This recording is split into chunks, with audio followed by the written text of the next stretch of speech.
In this video, we're going to discuss the agent loop. So we're going to see on a high level how agents actually work. So, guys, let's begin. So what is an AI agent? Already we have talked about agents, everybody's talking about agents, but what is an AI agent? Let's give a definition. An AI agent is a system where an LLM dynamically decides, very important, and executes, very important, actions to accomplish goals. As simple as that. It's not following a fixed script like we've seen with workflows. So in plain terms, an agent has a list of things it knows how to do. These are tools, and we're going to see more about tools very, very soon. Let's say that the agent is given a task. It reads the instructions, picks what to try first from the tools, does it, sees what's happened, and does it again.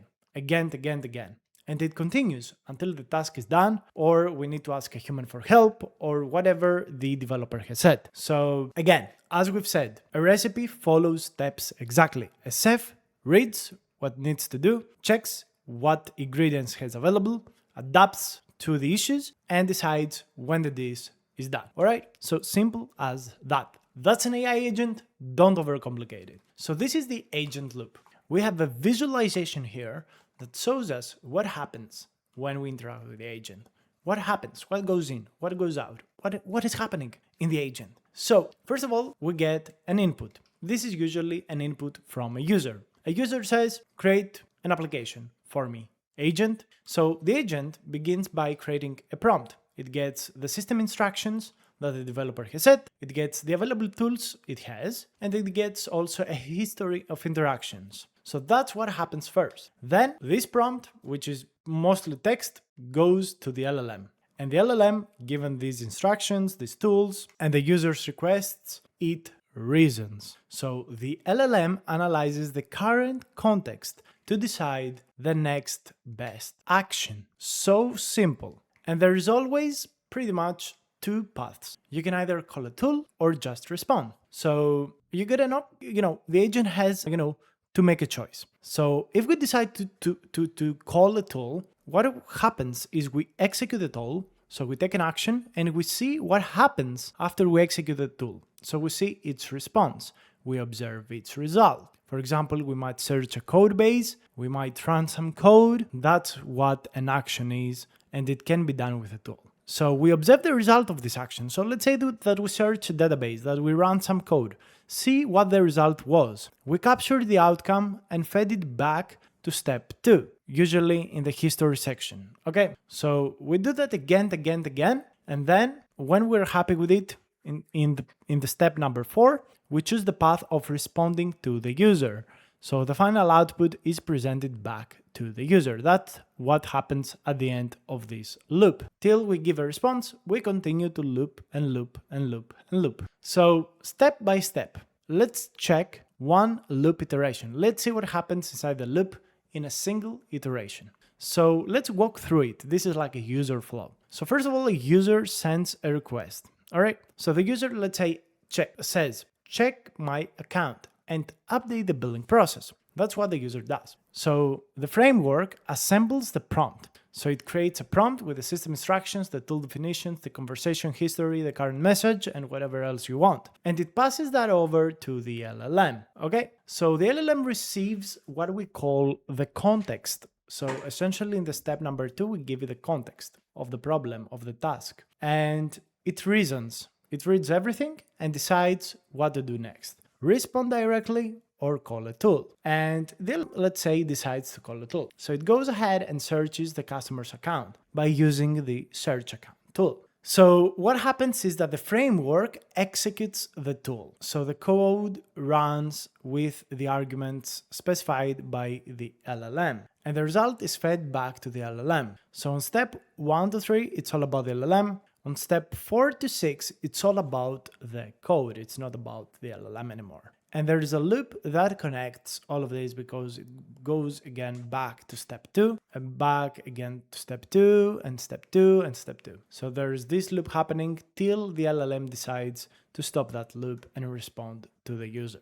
So these are the core 7 components of the agent. As time progresses, these change quite a lot, so they might be 8, 9, or 5 in the future. The first and most important thing of an AI agent is the LLM. It's the reasoning engine. It's what receives context and decides, respond, or call a tool.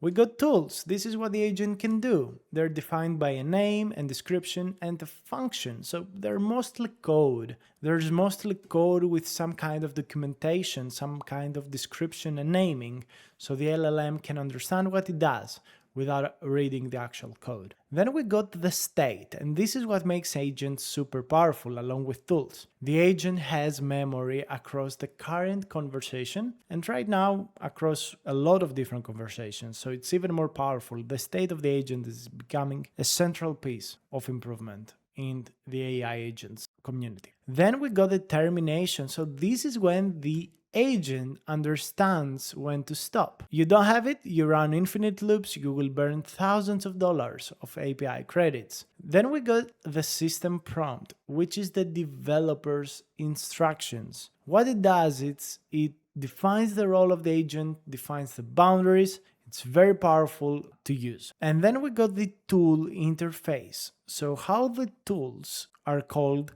get translated into actual function calls. So that's the tool interface. And finally, we got the loop itself, because the loop is the mechanism that is able to connect the reasoning part with the taking action part, with the observing the result, and doing that again and again and again till we solve our issue. And in these cases, the developer handles everything except the first part, which is the LLM. Like, the LLM is the LLM.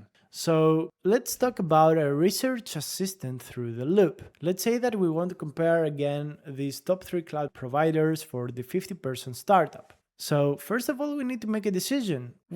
Let's say that the LLM decides I need the current pricing data. It will call web search to get those pricing data it needs. And it will see on the results that the result of the tool was pricing tables for all of the 3 providers. So it got some tables with the pricing. On iteration 2, the agent again has to decide, the LLM has to decide. I have the pricing, so I need to do the second request, which is to calculate the projected costs. It calls the calculator tool, checks the project costs for the 50 employees. And the result is the tool result, which is the monthly projections for each provider. So we are able now to respond. So the LLM decides, I have all the data I need to compare. I gathered everything. We don't need a tool call. We need to actually generate the structured response and give it to the user. And with each iteration here, we augment the agent's state, which allows to call context. And here is something for us to understand what, who controls what, who defines what. So the role of the agent, who decides the LLM? Absolutely. Who defines it? Of course, the developer. Can the LLM override the system prompt? No, it cannot. So the next question is which tool to call. So given that the LLM decides which tool to call, the developer predefines it, restricts it, and the LLM can only reference, understand, and use the tools you give it. So then we got the arguments to pass, which are decided by the LLM, the developer, but they got a schema and they're constrained by that schema. Doesn't mean they cannot leave, So the question is when to stop. So who decides that? The LLM, but you can also have the code. You can have code flags. The developer defines it, and partially LLM can override it, but you can always set the max iterations. So the reasoning part is handled by the LLM. Nobody defines it. It's what it is. The LLM decides its own reasoning. Finally, what tools can do, they're defined by developer, and essentially when they're called, it's essentially code, so the code decides. And yeah, the LLM cannot override that because the code is executed, not the LLM. So the key takeaways from this video is 1, the agent loop. Reason, act, observe, repeat. It is the foundation of every agent. Second, the LLM is the reasoning engine. It decides what to do next. And an agent is as capable as its tools and as reliable as its design. This is pure poetry. So the developer can define the tools, so it can make the agent capable. It can define its role and also the termination rules. So it's in your hand and in your hand alone to make the best agents possible, no matter what model you use. And state is very important because it accumulates across iterations and the agent builds context as it works towards a goal. So state is very important for agents. It gets more and more experience, more and more learning, it knows what happened, so the agent on the next step can take inspiration from that and try a different approach or go a step further or whatever. So hopefully with this video you understood what agents are, how they work, what are their different kind of parts, and I will see you in the next video.